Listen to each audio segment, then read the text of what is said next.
Ya, salam sejahtera di dalam Tuhan kita Yesus Kristus.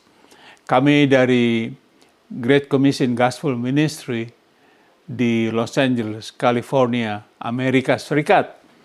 Nama saya Pendeta Cornelius Ritiau dan kami mengucapkan salam dan selamat bergabung bersama kami. Puji Tuhan.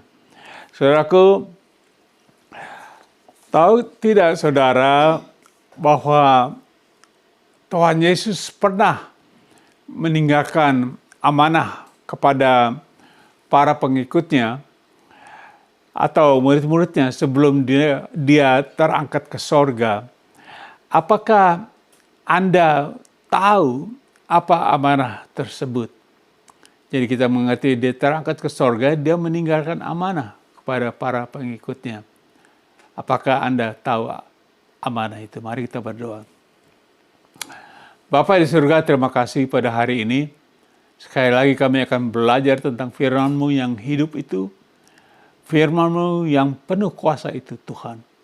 Tolong kami, tolong hamba khususnya, penuhi hamba dengan Roh Kudus, supaya setiap ucapan, perkataan yang keluar dari mulut hamba dipimpin oleh Roh Kudus untuk memuliakan nama-Mu. Oleh sebab itu, ampunilah segala dosa kami, supaya kami boleh layak mendengar dan juga bahkan membawa firman-Mu di dalam nama Tuhan Yesus Kristus. Hamba berdoa. Kita semua katakan, Amin. Amin. Saudaraku, sebelum kita masuk ke dalam judul, saya ada barangkali 2-3 notes akan perlihatkan kepada kita semua. Mari kita baca notesnya seperti ini. Anda tahu bahwa menjadi Kristen atau pengikut Tuhan Yesus adalah bukan karena kita memilih dia. Kita tidak memilih dia, tetapi sebaliknya karena dia yang memilih kita. Tidak peduli kita dari latar belakang apapun, juga tetap dia yang memilih kita. Dan kita dipilih bukan untuk hidup berfoya-foya di muka bumi ini, tetapi untuk menjadi saksinya. Amin. Not berikutnya saya taruh seperti ini. Saya sangat mengerti bahwa kita semua orang Kristen tidak terkecuali pada satu saat akan pulang ke rumah Bapa di sorga. Saudara siap pulang ke rumah Bapa di sorga? Tetapi pertanyaannya, apakah yang kita lakukan sekarang? Sementara kita masih hidup di dunia ini. Amin. Jadi kita masih hidup, masih bernapas sebagai orang Kristen. Apa yang kita lakukan? Nah, kita akan masuk ke dalam judul. Judulnya saya taruh ialah Saksi Yesus. Saksi Yesus. Atau dalam bahasa Inggris, Jesus is witness. Jesus is witness. Nah, kita akan baca Yohanes 15. Poin pertama, dipilih Yesus. Chosen by Jesus. Dipilih Yesus. Chosen by Jesus. Nah, tadi saya kecepatan, ini poin nomor 1. Kita akan baca Yohanes 15:16, kita baca, bukan kamu yang memilih aku atau Yesus, tetapi akulah yang memilih kamu. Dan aku telah menetapkan kamu supaya kamu pergi. Katakan supaya kamu pergi. Supaya kamu pergi dan menghasilkan buah, yaitu buah rohani. Dan buahmu itu tetap. Supaya apa yang kamu minta kepada Bapa dalam namaku diberikannya padamu. Amin. Jadi jelas sekali. Coba kita baca notnya. Saya taruh seperti ini. Not berikutnya. Jadi jelas sekali di sini Tuhan Yesus berkata bahwa bukan kita yang memilih dia. Amin. Saudara, mengikut Tuhan bukan karena kita memilih dia, tetapi sebaliknya dia yang memilih kita. Dan kita dipilih untuk satu maksud, yaitu untuk menjadi saksinya. Dengan jalan kita menghasilkan buah, yaitu buah rohani. Misalnya apa? Memenangkan jiwa baginya. Amin. Saudara pernah memenangkan jiwa bagi dia? itu adalah termasuk buah yang Tuhan Yesus katakan buah rohani. Contoh Matius 4 ayat 18 sampai 20 dikatakan, dan ketika Yesus sedang berjalan menyusur danau Galilea, ia melihat dua orang bersaudara, yaitu Simon yang disebut Petrus dan Andreas saudaranya. Mereka sedang menebarkan jala di danau sebab mereka penjala ikan. Coba kita lihat ayat 19-nya. Dikatakan Yesus berkata kepada mereka, marilah, ikutlah aku dan kamu akan kujadikan penjala manusia. Amin. Penjala manusia. 20 ayat katakan, lalu mereka segera, katakan segera meninggalkan jalannya dan mengikut dia, yaitu Yesus. Amin. Jadi Simon Petrus dan saudara sedang di danau, Tuhan Yesus dipilih oleh Tuhan Yesus dan diajak untuk ikut dia. Dan Petrus dengan segera, katakan segera, saudara. Kita ikut Tuhan kadang-kadang segera, kurang segera kita ya. Coba note-nya ini kita baca, saya taruh. Jadi Simon Petrus dan Andreas, saudaranya, adalah dua orang Kristen atau pengikut, boleh saya katakan, pengikut atau murid Tuhan Yesus yang pertama sekali dipanggil oleh Tuhan Yesus, dipilih, dan mereka dipilih oleh Tuhan Yesus bukan, katakan bukan, untuk hanya sekedar jalan-jalan atau bersenang-senang saja, tetapi menjadi penjala manusia, yang artinya menjadi saksi Yesus untuk memenangkan jiwa-jiwa bagi dia. Amin. Kita seringkali mengatakan ikut Yesus betapa senangnya, ikut Yesus senang, bukan senang-senang saja, kita dipanggil untuk menjadi penjala manusia, yaitu saksi Tuhan Yesus. Oke, dengan itu kita akan masuk ke poin nomor 2. Poin nomor 2 yaitu diutus Yesus, katakan diutus. Diutus Yesus, sent by Jesus, sent by Jesus. Bahasa Inggris. Coba kita baca note-nya di sini. Saya taruh note. Bagi saya pribadi tidak ada hal yang lebih indah dan lebih berbahagia di dalam hidup saya, yaitu dipilih dan diutus oleh Yesus. Amin. Tuhan dan Juru Selamat dari segala dosa-dosa saya. Dan itu adalah satu kehormatan bagi saya, seperti kalau kita dipilih dan diutus oleh presiden kemana saja untuk mewakili negara. Amin. Jadi kita rasa dihormati, dipilih oleh Tuhan Yesus dan diutus untuk mewakili dia menjadi saksinya. Coba kita baca contoh di kitab Markus 3, pasal 3, 14-15. Ia menetapkan 12 orang untuk menyertai dia dan untuk diutusnya memberitakan Injil. Jadi gamblang sekali. Ia di sini yaitu siapa? Tuhan Yesus. Dia menetapkan 12 orang untuk menyertai dia dan diutusnya memberitakan Injil. Anda merasa diutus? Saya katakan tadi di pertama kali kita masih bernapas. Kecuali kalau kita sudah pulang ke surga, kita masih ada di bumi untuk jadi apa? Kristen artinya pengikut Kristus. Apa benar-benar kita ikut Tuhan Yesus? Coba kita baca ayat 15-nya. Dan diberinya kuasa untuk mengusir setan. Awesome. Saudara suka diberi kuasa, saudara pergi memberitakan Injil, menjala manusia di mana, di kampung, ada setan ganggu, wait a minute, saya punya kuasa, kita usir setan. Jangan coba-coba mengusir setan kalau tidak diberi kuasa oleh Tuhan Yesus. Pasti apa? Kita kalah. Pasti banyak orang main buru-buru gitu. Oh, dalam nama Yesus, dalam nama. Kalau nggak dikasih kuasa, jangan saudara, keluar. Ya, saya sering orang musir setan, keluar sembarangan gitu.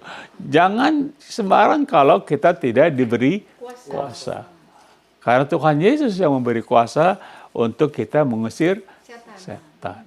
Ngerti? Amin? Coba kita baca Markus 16:15, selanjutnya firman Tuhan mengatakan, lalu Yesus berkata kepada mereka, pengikutnya, pergilah ke seluruh dunia, beritakanlah Injil kepada segala makhluk. Saudara tahu, ini adalah perintahnya.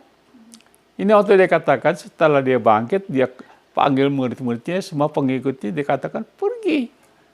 Kamu dipilih untuk pergi, bukan dipilih hanya untuk duduk-duduk di rumah, di gereja, datang pulang. Ya, kita pergi kemana saja untuk memberitakan Injil kepada segala makhluk. Mau dia orang apa, orang bangsa lain, orang hitam, putih, kuning, apa, kita tidak pilih bulu, kita beritakan Injil kepada segala makhluk. Ada amin? Amin. Saudaraku, saya mengatakan ini karena saya sedang lakukan. Saya lakukan, saya senang kalau keluar itu mata saya liar. Saudara, yang mana Tuhan, Roh Kudus, ayo dong Roh Kudus. Kita gregetan gitu. Dan dikasih orang-orang yang aneh. Karena di Amerika ini orang yang hitam, yang serem. Aduh, tapi hatinya lembut setelah kita berdoa. Amin. Coba kita baca Roma 10 ayat 14-15. Kita lihat. Tetapi bagaimana mereka dapat berseru kepadanya, itu kepada Yesus, jika mereka tidak percaya kepada dia? Bagaimana mereka dapat percaya kepada dia jika apa? Mereka tidak mendengar tentang dia. Of course, kalau dia nggak pernah dengar, bagaimana mereka mau percaya? Bagaimana mereka mendengar tentang dia jika tidak ada yang memberitakannya? Betul dong. Betul, jadi kalau saudara dan saya tidak memberitakannya, bagaimana mereka bisa mendengar? Harus ada yang memberitakan. Coba ayat 15 ya. Dikatakan, dan bagaimana mereka dapat memberitakannya jika mereka tidak diutus. Seperti ada tertulis betapa indahnya berdatang mereka yang membawa kabar baik. Amin. Saudaraku, memberitakan Injil itu sangat indah, saudaraku. Bukan satu ketakutan, satu momok kita ngeri, takut saya begini nanti ada apa. Bukan, saudara, memang kita sudah dipanggil, dipilih untuk itu. Kalau kita sangkal ini berarti kita bukan menjadi pengikut Kristus. Amin. Ini satu pengajaran yang jelas, tapi kita banyak takut melakukannya. Kita poin nomor 3. Kita lihat di sini dikatakan bertahan. Katakan bertahan. To endure. Bahasa Inggris, to endure. Coba kita lihat note-nya lagi sekali saya taruh. Banyak orang-orang Kristen tidak mau bersaksi tentang Yesus karena mereka takut. Seperti saya kata-kata ini. Karena mereka takut tidak mau bersaksi. Takut apa? Hidup mereka dipersulit oleh para orang-orang agama yang membenci atau tidak suka dengan Yesus Kristus. Tetapi apa yang dikatakan oleh Tuhan Yesus? Saudaraku, kita merasa, takut saya begini nanti, famili saya diganggu, saya begini, segala ketakutan. Nah, Tuhan Yesus bilang apa? Coba kita baca Lukas 6 ayat 22, kita lihat Tuhan Yesus ngomong, berbahagialah kamu jika karena anak manusia itu apa? Yesus Kristus, orang apa? Ini aneh, Tuhan Yesus ngajar kita berbahagia waktu kita dibenci, gimana ya? Tapi Tuhan Yesus katakan berbahagialah jika kamu dibenci, orang membenci kamu, dan jika mereka apa? Mengucilkan kamu dan apa? Dan mencela kamu serta menolak namamu sebagai sesuatu yang jahat. Jadi kita orang bersaksi, orang pikir, kita saksinya jahat apa sebagainya. Tapi Tuhan Yesus katakan, berbahagialah. Tenang, oke? Coba Yohanes 15 ayat 18 dikatakan begini. Jikalau dunia membenci kamu, Tuhan Yesus berkata, ingatlah bahwa ia telah lebih dahulu membenci aku, itu Yesus, daripada kamu.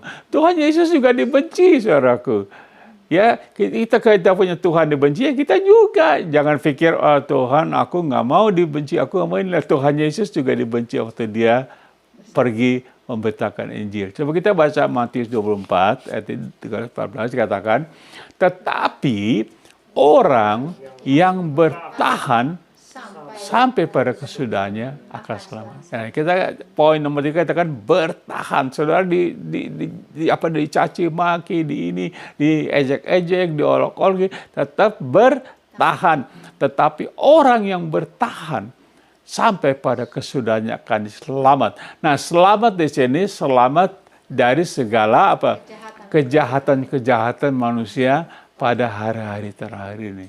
Wah, kejahatan kita lihat, kami hidup di Amerika, kami lihat kejahatan segala macam.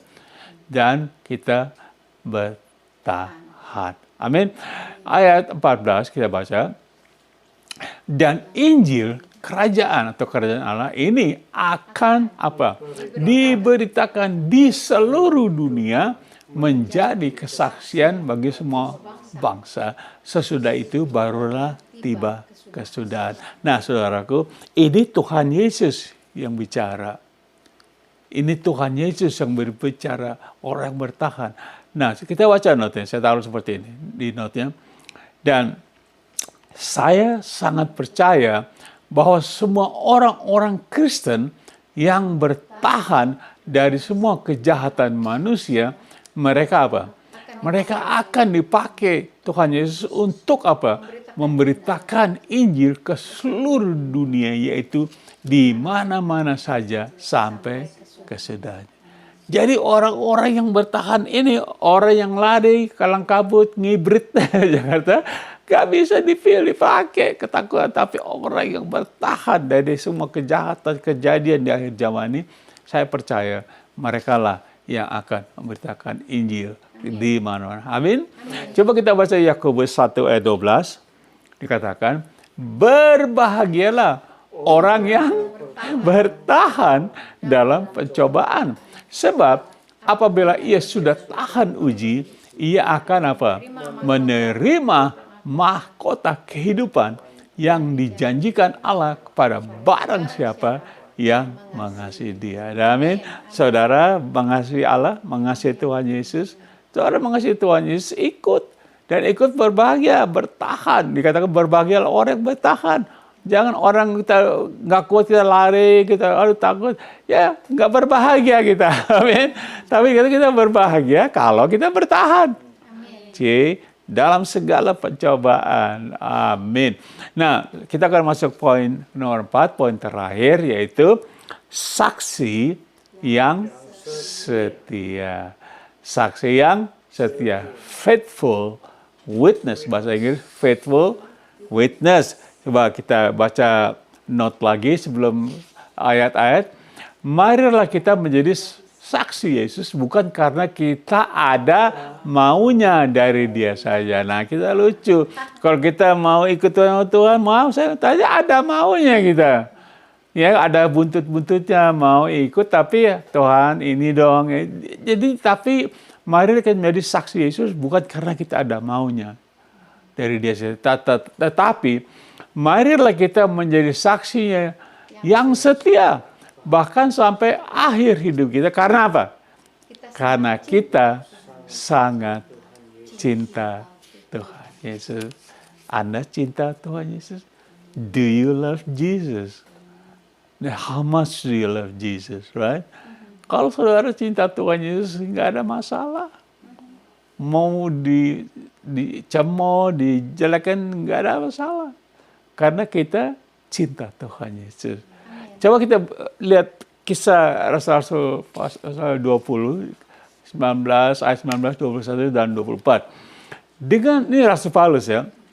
Dengan segala rendah hati aku melayani Tuhan.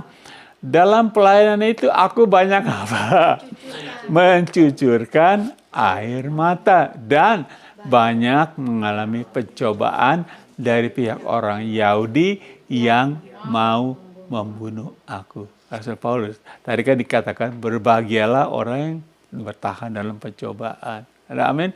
Coba kita lihat ayat 21-nya berkata ini Paulus, aku senantiasa apa? Bersaksi kepada orang-orang Yahudi dan orang-orang Yunani supaya apa?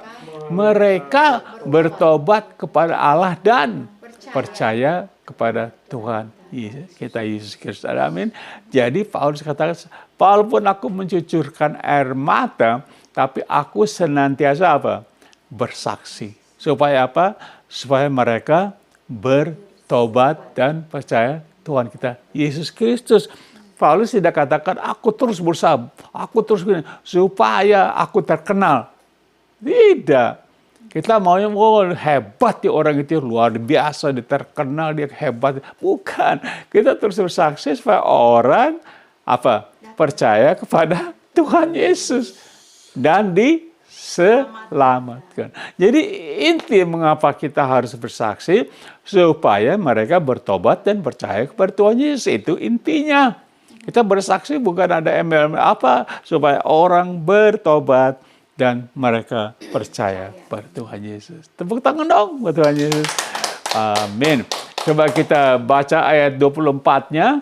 Dikatakan, tetapi aku, Rasul Paulus, tidak menghiraukan nyawaku sedikit pun. Wah, kalau ngomongnya yang kayak begini, saya dengar suara saya. Tetapi aku tidak menghiraukan nyawaku sedikit pun. Wah, kan baru kita, wih benar-benar Rasul Paulus, aku tidak menghiraukan nyawaku sedikit pun. Berani banget dia. Asal saja aku dapat mencapai garis akhir dan apa? Menyelesaikan pelayanan yang ditugaskan oleh siapa? Tuhan Yesus kepadaku untuk apa? Memberi kesaksian tentang apa? Injil karena Allah. Nah, itu Rasul Paulus, saudaraku. Dia berkata, aku tidak hiraukan nyawaku sedikit juga. Kita mau keluar bersaksi, hujan, aku lagi batuk, aduh kerokin dong, sakit merah. Ya, Paulus gak peduli. Dia diutus, dia selesaikan tugasnya. Amin. Coba notnya saya taruh begini. Kita baca. Di akhir zaman ini ada banyak kita orang Kristen yang sangat tidak suka mendengar khotbah-khotbah tentang menjadi saksi terang. Nggak suka. Seperti kesaksian dari Rasul Paulus tersebut. Karena kita hanya suka mendengar kesaksian dari Rasul Paulus yang sangat menyenangkan hati. Coba contohnya kisah Rasul 28, di sini ada satu kisah dikatakan ini di Pulau Malta terjadinya Rasul Paulus. Ketika itu ayah Publius, yaitu gubernur di Pulau Malta itu, terbaring karena sakit demam dan disentri. Wah, udah lama nggak dengar disentri ya. Paulus masuk ke kamarnya, ia berdoa serta menumpahkan tangannya ke atas dan apa? Menyembuhkan dia. Ini Paulus berdoa untuk ayah dari gubernur. Ayat 9. Sesudah peristiwa itu datanglah juga orang-orang lain, orang sakit lain dari pulau itu dan mereka semua apa? Disebutkan juga. Jadi orang-orang dengar, semua orang dari orang-orang sakit dari pulau itu datang ke Paulus. Dengar, udah Rasul disembuh. Orang senang. Iya nggak? Saya disembuhkan. Semuanya mau disembuhkan. Ya ikut seluruh pulau. Coba baca ayat 10, apa yang terjadi? Mereka sangat menghormati kami. Dan ketika kami bertolak, mereka menyediakan segala sesuatu yang kami perlukan. Senang, sembuhin. Coba disuruh pergi, beritakan Injil. Ada alasan. Amin. Coba note next, saya tidak menghina siapapun, saya mengajar, betul?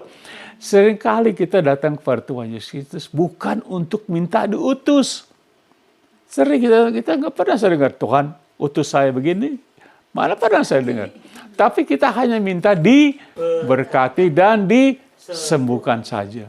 Dan kita sangat tidak tertarik untuk menjadi saksi Yesus yang setia. Seperti yang Paulus katakan di kitab. Coba kitab ini, baca 1 Korintus 9:16, baca Paulus katakan apa? Dia katakan, karena jika aku, Paulus, memberitakan Injil, aku tidak mempunyai alasan untuk memegahkan diri. Sebab itu adalah apa? Keharusan. katakan keharusan bagiku. Dan dia katakan, celakalah aku jika aku tidak memberitakan Injil. Nah, kita mau dengar dari pemberitaan Rasul Paulus. Kita mau dengar firman-firman dari Rasul Paulus. Tapi yang begini orang banyak gak suka dengan celakalah aku jikalau aku tidak memberitakan Injil. Tapi kita celakalah aku kalau aku tidak punya uang, kalau aku tidak punya nasi, tidak punya beras, aku kenapa celaka? Tidak, Paulus dia juga peduli, dia mungkin lapar, nggak ada uang nih, nggak ada kerja, tapi dia bilang celakalah aku jikalau aku tidak memberitakan Injil. Itu pengikut Yesus yang setia. Saudara pengikut Yesus, saudara memberitakan Injil. Saya nggak dengar, saudara memberitakan Injil. Bukan saya meledek, saya hanya mengajar. Ini semua ada di firman Tuhan. Coba kita lihat note-nya, saya katakan. Bagaimana dengan kita? Apakah kita sependapat dengan Rasul Paulus mengatakan, celakalah aku jika aku tidak memberitakan Injil? Tak ada sependapat. Seperti yang saya telah katakannya itu, seringkali kita hanya suka mendengar dari Paulus tentang ayat-ayat yang sangat menguntungkan atau menghibur kita saja. Tetapi kita tidak suka menderita demi Injil Kristus Tuhan Yesus kita. Gak suka, lucu. Ini menjadi orang Kristen ikut Tuhan Yesus mau, diberkati mau, menderita nggak mau. Nggak mau, aku maunya berbahagia terus. Coba not lagi saya taruh. Apa alasan kita jika kita tidak mau bersaksi tentang Tuhan Yesus kepada teman-teman dekat kita? Sedangkan kita sering berbicara, bercerita, lama-lama kita bercerita, banyak ngobrol tentang banyak hal dengan mereka. Misalnya di HP atau di mana saja. Sering saudara kan punya HP. Pernah ngobrol sama teman, wah halo, iya, bagus. Oh bajunya bagus. Saya tadi baru pulang dari mall loh. Waduh, mallnya bagus bener. Banyak, saya beli baju, beli sepatu. Tapi 1 menit juga nggak bercerita tentang Tuhan Yesus. Itu yang saya. Tapi saudara orang Kristen. Kita punya banyak waktu, saudaraku. Sama sekali nggak masuk otak kita. Wah, saya ambil 1 menit bisa nggak nih? Berjam-jam kita ngobrol, jalan-jalan sama teman. Kemana-mana. Ke pantai, ke mall. Amin. Saya tidak, sekali lagi. Saya tidak mau menyinggung perasaan Anda. Saya hanya mengajar. Ajaran ini bukan ajaran palsu. Ini semua ada di firman Tuhan. Amin. Coba ringkasannya apa kita baca ini. Jadi kita baca tadi judulnya saksi Yesus, title Jesus is Witness. Coba poin 1 kita pelajaran tadi, poin 1 dengan cepat. Dipilih Yesus. Chosen by Jesus. Kamu tidak memilih aku, Tuhan katakan. Aku yang pilih kamu. You do not choose me. I chose you. Poin kedua, tadi kita belajar, yaitu diutus Yesus. Sent by Jesus. Beritakanlah Injil kepada segala makhluk. Preach the gospel to all people. Oke, poin nomor 3, kita baca tadi. Bertahan. To endure. Siapa bertahan sampai akhirnya akan apa? Selamat. Who endures to the end. Tadi kita sudah pelajari. Poin nomor 4. Kita pelajari tadi. Saksi yang setia. Faithful witness. Kalau kita bersaksi seperti orang Kristen, kita setia. Jangan iseng, hari ini iseng-iseng mau bersaksi. Aduh, besok malas, ada hujan, ada angin, malas. Paulus katakan, beritakanlah firman, siap sedia, baik tidak, baik waktunya. Amin. Bersaksi untuk apa? Agar orang bertobat, percaya kepada Tuhan Yesus. Itu tujuannya. To witness so people will repent. Amin. Saudaraku, jadi kita punya aplikasi apa? Saya taruh aplikasi seperti ini dengan cepat. Saya sungguh-sungguh percaya bahwa orang Kristen yang sungguh-sungguh mencintai Tuhan Yesus Kristus pasti otomatis dia akan bersaksi pada orang lain tentang dia. Kalau dia sungguh-sungguh mencintai Tuhan Yesus. Pasti. Nggak usah disuruh, aku cinta Tuhan Yesus. Jadi kita bisa tahu kalau orang Kristen tidak sungguh-sungguh cinta Tuhan Yesus. Aplikasi nomor 2, Dikatakan, saya sungguh-sungguh percaya bahwa bukan kita yang memilih Tuhan Yesus, tapi Dialah yang telah memilih kita untuk kita pergi berbuah rohani sebanyak mungkin. Amin. Nomor 3, saya taruh aplikasi, kalau Anda belum bersaksi tentang Tuhan Yesus kepada orang lain, itu berarti bahwa Anda mungkin, saya katakan mungkin, masih kurang yakin 100% akan keselamatan Anda di dalam Tuhan Yesus Kristus. Makanya Anda merasa ragu-ragu dan takut untuk menjadi saksi. Amin. Kita belum yakin 100% selamat. Makanya kita mau ngomong apa nih? Saya sendiri belum yakin. Jadi Anda ragu-ragu. Yakinkan hari ini. Jadi kata penutup. Kata penutupnya saya taruh seperti ini. Kita baca. Rasul Paulus berkata, celakalah aku jika aku tidak memberitakan itu. Rasul Paulus katakan. Dia juga katakan, I am not ashamed of the gospel of Jesus Christ. Aku tidak malu akan Injil Kristus. Katakan amin. Amin. Ya, amin. Itu Rasul Paulus. Kita banyak belajar dari dia firman-Nya. Dan saudaraku, kita berdoanya bagaimana? Kalau saudara belum yakin sebagai orang Kristen, kita akan berdoa. Ini hari saudara terima Tuhan Yesus dan saudara akan dipakai oleh Tuhan. Mari kita berdoa. Saudara ikuti saya. Tuhan Yesus, saya percaya kepadamu. Dan saya menerima Engkau sebagai Tuhan dan Juru Selamat saya. Ampuni saya dari segala dosa-dosa saya. Dan jadikanlah saya sesuai dengan kehendak-Mu. Khususnya, jadikanlah saya penjala manusia. Di dalam nama-Mu, saya telah berdoa. Semua katakan, amin. Ada amin saudaraku. Jadikan hidup kita sesuai dengan kehendak Tuhan Yesus. Salah satu apa? Kita mau diutus. Dia utus kita. Saudaraku, saya akan tutup ibadah ini. Saya akan berdoa. Bapa dalam surga, terima kasih sekali lagi. Terima kasih atas waktu ini kami boleh belajar firman-Mu, berkati kami. Dan semoga firman ini boleh tertanam dalam hati kami dan akan kami lakukan. Supaya kami bukan hanya menjadi pendengar saja, tapi menjadi pelaku firman Tuhan. Terima kasih Tuhan Yesus. Saudaraku, mari kita terima berkat. Kiranya kasih Allah, itu kasih Bapa kita di sorga, kasihnya yang kekal, yang selamanya, kasihnya yang agape, dan seluruh anugerah melalui Tuhan Yesus Kristus, Tuhan yang sudah mati dan bangkit untuk keselamatan kita, kekasih jiwa kita, dan seluruh persekutuan di dalam Roh Kudus-Nya yang memberi kita kekuatan tinggal beserta kita dari sekarang sampai selama-lamanya di dalam nama Tuhan Yesus Kristus. Semua katakan amin. Amin. God bless you. Tuhan berkati. Sampai kita bertemu lagi di waktu yang akan datang. Saya mengatakan goodbye dari kami di Los Angeles, Amerika. Bye-bye.